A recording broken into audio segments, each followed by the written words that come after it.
좋아요, 구독! 오늘 우리 시작에서 개인 투자자분들이 가장 많이 검색한 이 검색 상위 종목들 만나보는 시간입니다. 시장에서 화제가 됐었던 오늘장 하스탁5 종목들 지금 바로 확인해 보시죠. 자, 오늘장 하스탁5 종목들 살펴보겠습니다. 우선 셀트리온, 헬스케어 모두 다 강한 모습이었고요. 자율주행 관련한 종목이죠. MC넥스도 나와 있습니다. YTN은 이 인수전의 최종 낙찰자가 선정이 된 모습이었고요. 비트코인 급등과 함께 가상화폐 관련한 종목들도 오늘 장에서 강한 흐름이었습니다. 이어서 종가도 살펴보시죠. 자, 종가 기준으로 YTN이 상한가 마감을 보였고요. 다날이 21% 넘는 시세를 보이면서 종가 형성이 됐습니다. 칩센 미디어도 23%대 시세를 보였고요. 이어서는 장중의 주가 흐름도 함께 살펴보도록 하겠습니다. 자, 우선 첫 번째로 셀트리온 살펴보도록 하겠습니다. 전날 이 국민연금공단이 셀트리온 합병안에 기권표를 던지게 되면서 주식 매수 청구권 행사 우려가 불거졌었는데요. 이에 회사 측이 자사주 매입에 나서기도 했고요. 또 개인 투자자들의 매수세가 몰리게 되면서 이를 상쇄한 것으로 분석들이 나오고 있습니다. 오늘장 종가 기준으로 6% 넘는 상승을 보였습니다. 자, 다음 종목도 만나보도록 하겠습니다. 다음은 MC넥스인데요. 자율주행, 메타버스 등 이 고부가 신규 사업을 중심으로 카메라 모듈에 대한 수요가 높아지고 있기 때문에 그 기대감에 매수세가 유입이 되고 있다라는 분석들이 나왔는데요. 오늘 종가 기준으로 3.86% 넘는 상승을 보였습니다. 자, 다음 종목도 살펴보도록 하겠습니다. 칩센 미디어인데요. 3분기 호실적의 힘을 받는 모습이었죠. 잠정이 영업이익이 전년 동기 대비해서 27.7% 증가세를 보였다라고 합니다. 23%대 시세를 분출하면서 마감이 됐습니다. 다음 종목도 만나보시죠. 다음은 YTN입니다. 유진그룹이 YTN 매각의 최종 낙찰자로 선정이 되면서 투자자들의 관심이 쏠리고 있죠. 낙찰 금액은 3,199억 원이었다라고 합니다. 상한가 마감을 보였고요. 마지막 종목 살펴보시죠. 마지막으로 다날 살펴보도록 하겠습니다. 비트코인 가격이 최근 한 달 동안 20%가량 올랐다라고 하죠. 미국 자산운용사들이 신청한 이 비트코인 현물 ETF의 승인이 임박을 했다라는 이 기대감이 작용했다라고 하고요. 오늘 이 같은 소식에 가상화폐 관련한 종목들이 좀 덩달아 힘을 받는 모습이었습니다. 다날도 21% 넘는 시세를 분출하면서 마감이 됐습니다. 자, 이렇게 하스탁5 종목들 살펴봤고요. 이어서는 우리 강사님과 함께 한 종목 자세하게 살펴보도록 하겠습니다. 강사님, 자, 오늘장 하스탁5 종목들 공개가 됐는데 아무래도 셀트리온 이야기 많이 궁금해하실 것 같아요. 셀트리온부터 이야기 짚어주시죠. 네, 셀트리온은 우리 지금 국내 시장에 투자하고 있는 참여자들은 대부분 모를 수가 없죠. 그리고 이제 그 어떤 종목보다 어떤 기업보다 강성 주주들도 많고, 물론 이제 지금은 그분들이 많이 주가가 그동안 오랫동안 빠져 있기 때문에 실망도 했고 많이 지쳐 있는 상태인데, 어찌됐건 주가가 올라서 다행입니다. 일단 합병과 관련해서는 일단 단기 이슈라고 보시면 됩니다. 그리고 이미 우리가 어느 정도 예견을 했던 부분이에요. 될지 안 될지 물론 차이는 있었지만 주가는 상당 부분 그걸 반영을 하고 있었고, 다만 중요한 것은 주가의 향방을 가늠할 수 있는 것은 실적이죠. 그렇죠? 그러면 그 실적에 대한 부분에 이제 앞으로 이제 3, 4분기 지나갔고 이제 4, 4분기 그다음 내년에 대한 전망이 얼만큼 잘 나올 수 있느냐, 일단 그게 중요할 것 같습니다. 어찌됐건 지금 현재 셀트리온은 차트를 한번 보시게 되면 이것도 그 임원들이 그 셀트리온 헬스케어하고 그 부회장하고 그 고점에서 많이 팔았어요. 그래서 그때 논란이 많은, 팔고 나서 직원들을 팔지 못하게 했던 그런 좀 이벤트가 있었는데, 어찌됐건 지금 이 종목도 28만 원 이 라인부터 해서 37만 원 이 라인부터 해서 계속 빠졌습니다. 그죠? 여러분 보시기에도 37만 원부터 지금 15만 원에 반토막도 더 났죠. 근데 중요한 것은 반토막 이상 났네, 싸네, 이런 개념은 절대 안 돼요. 그건 상대적인 개념이고 가격에 대한 개념일 뿐이지, 이 회사의 어떤 전망이 중요한데, 이런 경우는 있습니다. 가치주 같은 경우, 자산주 같은 경우는 그 기본 자산이 크기 때문에, 그리고 그 전통주, 지수방어주 이런 종목들은 이 바이오주들하고 또 제약주는 또 달라요. 일반 그 전통 제약주 같은 경우는 유한양행, 녹십자 이런 그 제약주 같은 경우와 지금 셀트리온을 비롯한 HLB라든지 이런 바이오주하고는 완전히 구분돼서 보셔야 됩니다. 방향은 아니, 이 하는 그 업종과 관련된 믹싱이 되는 부분은 분명히 있습니다만 그 회사가 가지고 있는 부분은 자산 가치라든지 그와 연계된 주가의 어떤 그 배수, 우리가 보통 PER이랑 PBR을 얘기하는데 그거는 완전히 다른 부분이에요. 그래서 이 전통주들은 PBR이 낮습니다. 그러면은 그 대신 자산은 많아요. 그럼 자산이 많으면 그 예를 들어 제가 대표적으로 전에 말씀드린 KTNG나 이런 기업들도 마찬가지 아닙니까? 실적도 좋고 자산도 많은데 주가는 성장 프리미엄을 덜 받죠. 그리고 배당은 많이 주죠. 근데 이런 기업들은 예를 들어서 뭐 10만 원 하다가 5만 원 되면은 그냥 사시면 돼요. 그러나 이런 성장주들은 바이오나 다른 기술주, 성장주들은 가격이 단순히 싸다고 들어가시면 낭패를 보는 경우가 많습니다. 그러니까 어디까지나 성장 프리미엄이 회사가 성장한다는 전제하에 그 프리미엄을 주는 거기 때문에 그 실적이라든지 성장성이 조금만 저하되거나 하락 추세로 돌아서게 되면 주가는 그보다 더 깊이, 더 많이 하락하는 게 이 성장주들의 특징이에요. 그래서 그런 부분을 염두에 두시고 향후의 실적 추이, 그리고 이 회사의 전망을 여러분들이 꼼꼼히 따져보고 투자를 하는 게 좋다. 일단 수급적으로는 보시게 되면 일단 바닥은 찍은 것처럼 보입니다만 향후에 이 14만 원을 지금 보시는 그동안 지지해 왔던 14만 원 아래에서 지지했던 이 라인이 다시 무너지면 안 되겠죠. 그러면 또 한 번의 저가가 만들어질 수도 있다고 봅니다. 그리고 수급을 보시게 되면 뭐 외국인은 갈지자 행보를 보이고 있습니다. 매수를 했다, 매도를 했다. 어제는 매도, 오늘은 매수.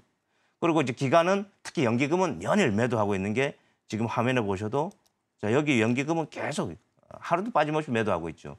그럼 이들은 이 회사의 전망치를 안 좋게 보고 있다는 거죠. 네. 합병 관련 이슈를 제외하더라도 저는 그걸 잘 안 좋게 보기 때문에 계속 매도가 나오지 않나 일단 그렇게 봅니다. 자, 셀트리온 같은 경우에는 오늘 시장에서 합병 이슈로 강한 모습을 보이긴 했지만 이 합병 모멘텀은 주가에 선 반영된 부분도 일정 부분 반드시 있기 마련이죠. 앞으로의 주가 흐름은 또 이 실적을 봐야 될 것 같은데 실적 흐름도 꾸준히 체크를 해보시면 좋을 것 같습니다. 자, 다음 종목 만나보도록 하겠습니다. 다음은 MC넥스 저희가 살펴볼 텐데요. 카메라 모듈 관련한 수요가 앞으로도 증가할 수 있을까라는 이야기가 나오고 있는데 저희 이 종목은 어떻게 분석해보면 좋을까요? 이거는 그 김혜연 앵커님도 앞으로 잘 보셔야 돼요. 네. 네. 왜냐하면은 일단 우리가 아까도 말씀드린 주식은 미래의 어떤 꿈, 그러니까 성장성이 담보가 되는 주식들은 상당히 강하게 올라갑니다. 그런데 그리고 이제 그게 실적으로 현실화될 때 주가는 한 번 더 레벨업 되죠. 지금 이 종목이 향후에 저는 그렇게 될 거라고 봅니다. 그동안은 주가가 상당히 그 수익 구조가 안 좋았기 때문에 상당히 애를 먹었었는데 지금 한번 볼까요? 지금 차트를 한번 보시죠. MC넥스는 그냥 자율주행 관련된 그 카메라 모듈 쪽입니다. 카메라 쪽인데 카메라 하면은 여러분 아시는 그 휴대폰 그리고 지금 최근에 자동차 전장이죠. 두 가지입니다. 아무튼 그 휴대폰 시장은 지금 좀 좋지가 않아요. 자, 차트를 한번 보겠습니다. 자, 지금 이 종목 같은 경우는 올 초에 58,000원 찍고 꾸준히 계속 내려갔죠. 이게 이제 실적이 안 좋았어요. 그리고 휴대폰 시장도 별로 좋지가 않았고. 그리고 전장 쪽으로 가는 데 있어서 여전히 휴대폰 쪽 매출이 당연히 컸겠죠. 그러다 보니까 이 전장이 커버해 주기에는 사실상 좀 시간이 필요했던 겁니다. 지금 이제 전장의 매출이 좀 많이 올라오고 이쪽이 좀 줄어들 수 있는 그런 상황이 오지 않았나 일단 생각이 되고요. 그래서 주가는 그러다 보니까 주가는 계속 빠졌지만 자, 최근에 보면은 최근에 24,000원 라인에서 일단 저점이 만들어졌죠. 그런데 여기서 주목할 건 뭐냐면 제가 주목한 건 뭐냐면 최근에 시장이 빠졌습니까? 안 빠졌습니까? 하루 빠졌나요? 아니죠. 계속 빠졌죠. 그러면 이 종목을 한번 보세요. 이 종목을 보시면 최근에 빠졌습니까? 올랐습니까? 계속 올랐습니다. 자, 그러면 여기서 우리는 뭘 알 수 있느냐? 얘는 올라가려는 의지가 그럼 시장이 얘는 좋았다면 더 강하게 나갔을 겁니다. 맞죠? 그렇기 때문에 이 종목을 관심 있게 봐야 된다고 제가 말씀을 드리는 거예요. 무슨 말인지 아시겠죠? 어찌됐건 칩셋 미디어는 MC넥스는 아무튼 앞으로 잘 보셔야 되는 종목이다라는 것을 다시 한번 강조드립니다.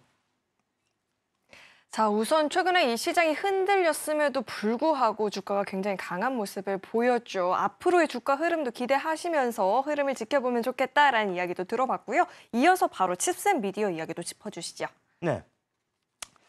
칩셋 미디어는 조금 최근 시장에서도 조금 핫한 종목 중에 하나였어요. 잘 아시다시피 이 종목 같은 경우 인공지능과도 관련이 있고 자율주행과도 관련이 있는데 성장주로서의 어떤 최근 시장에서 중심에 섰던 종목이 아닌가 저는 그렇게 생각합니다. 그래서 주가도 상당히 견고한 움직임. 그리고 지금 올 상반기에는 아주 가파른 상승세를 보여줬죠. 아주 가파른 상승을 보여줬는데 그러고 나서 최근 시장이 흔들리니까 맥없이 내려오는 모습에 저는 좀 실망을 했습니다. 이게 좀 견고한 종목들은 조금 덜 밀리거나 그래도 좀 버텨주는 모습을 보여줘야 되는데 이 종목도 할 수 없이 밀리는 모습이 나타났다라는 거. 그런데 오늘 시장 반등과 함께 강하게 나왔는데 일단 그 이유를 찾자면 실적 발표가 있었죠. 매출 70억에 영업이익 약 20억 정도 되는데 이게 뭐 시장 가이던스하고 별반 차이가 없습니다. 그런데 굉장히 뭐 뉴스는 좋게 포장해서 나오더라고요. 제가 볼 때는 오늘의 급반등은 그동안의 낙폭에 대한 반발 매수세 이상으로 점하기는 어렵다. 그리고 지금 현재 실적이 대단하게 좋은 것도 아니에요. 1분기, 전분기 실적보다는 좀 낫지만 1분기 실적보다는 뭐 좀 안 좋습니다. 어찌됐건 제가 볼 때 칩셋 미디어는 최소 영업이익이 30억 이상은 나와줘야 돼요. 최소한. 예. 그러니까 지금 현재 20억 가지고는 주가의 상승 모멘텀을 더 만들어내기에는 좀 어렵지 않나 그런 생각이 드는데 수급을 한번 보겠습니다. 수급을 한번 보시게 되면 그래도 외국인 매수세가 지금 꾸준히 들어오고 있다는 거. 요 부분 최근 3일 동안 연속적으로 저가 매수가 들어왔다는 거. 요 부분을 일단 체킹하시면 될 것 같고 그러면 회사 쪽에서 얘기하는 앞으로의 성장성이 여전히 좋다라고 하는 부분이 실적으로 현실화가 된다는 거예요. 그래야 주가는 한 단계 레벨업한다. 그렇게 말씀드리겠습니다. 자, 그럼 마저 나머지 종목들 이야기를 좀 나눠보도록 하겠습니다. YTN과 다날이 남아있는데요. 시간 관계상 두 종목 전문가님께서 이어서 한번 분석 도와주시죠. 네네. 네. YTN은 뭐 크게 얘기할 게 없어요. 왜냐하면 여러분 잘 아시는 그 뭐 24번 채널인가요? 네. 이 YTN은 유진기업이 지금 인수를 한다고 그랬죠. 그래서 이 주가가 지금 급등이 나왔는데 사실 민간으로의 어떤 인수 모멘텀은 크게 올라가기가 좀 어려운 부분이 뭐냐면 그 매수 주체가 큰 대기업이나 뭐 이 사업을 또 성장성 있는 사업이면 상관이 없는데 이 방송 미디어 산업은 좀 한계가 있습니다.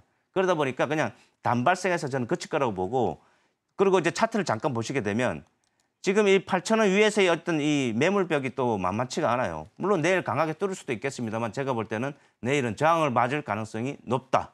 말씀을 드리겠습니다. 그다음에 이제 다날이죠. 다날은 뭐 비트코인 지금 34,000달러 돌파를 했습니다.